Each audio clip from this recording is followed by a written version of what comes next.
Coming up next, we have Senator Alma Francis Heyliger. Oh, the freshman senator, of course, the voice. Welcome, Absolutely. Senator Heyliger. Yes, ma'am. I make a mistake. Senator, welcome. How are you tonight? Good evening. Good evening. I'm pretty okay. So what were your thoughts on the governor's speech? Well, I think for me this evening, I do appreciate all the things the governor did share as to our accomplishments. But overall, I think it was a lot of fluff. And I really thought that we needed to dive in to a lot of more things that really had to deal with what the people of this territory is interested about. Specifically, like what? Well, there were several things that I really wanted to hear in depth about. For example, we have been blessed to have gotten $750 million as it relates to COVID funds. I really wanted to hear a lot more as to how we as a people and him as the governor would be investing and really putting out this $500 million of ARA funds. You know, I want to definitely thank all the people during this pandemic that went out that will be sharing a part of the $40 million that we're going to be giving to public and private sector individuals that really came to the call of duty during that time period. But at the end of the day, I have to really pay attention to what's happening to our residents. And there was a lot more things I really wanted to hear. Certain things he talked about in the State of the Territory. For example, he mentioned a section where he said that we potentially need to go do a refinance to go and pay VTOL more money. Listen, that literally put me in shock.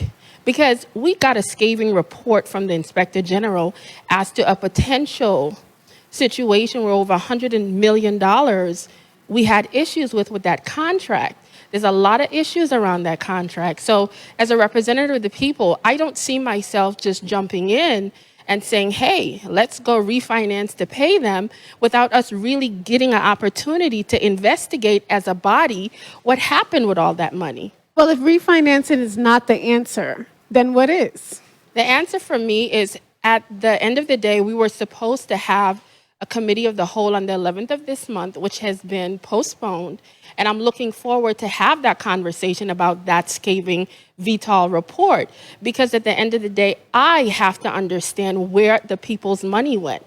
I am not going to say our solution is to go refinance, to go give them money, when there could have been activities involved in that could have taken away from the very way the people of this territory have been paying their bills, and potential savings could be realized because of it.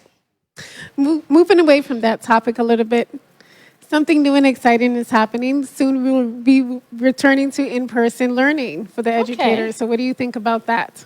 Well, I have a 9th grader in my household. That has been an interesting experience with her dealing with virtual schooling. And I saw the benefits of it, but I also saw the distractions of it and her need to be in school with peers and having direct learning. And I am looking forward to our students heading back to the classroom, but in a safe way. As you saw over the weekend, they had to deal with COVID testing and going through the process, and thousands of students were tested. You know, in my office, we got a lot of calls from constituents very concerned about the process and the long waits.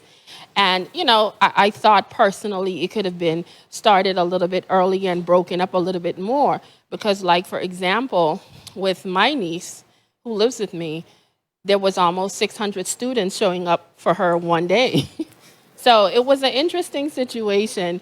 But all in all, you know, as the students got tested, I got back the results via email. It was an interesting process, but I think heading back to the classroom, I think would be positive for these children. Senator, thank you so much for your take on the governor's speech tonight. Definitely, and thank you so much. You're welcome. Have a good night. Have a blessed evening.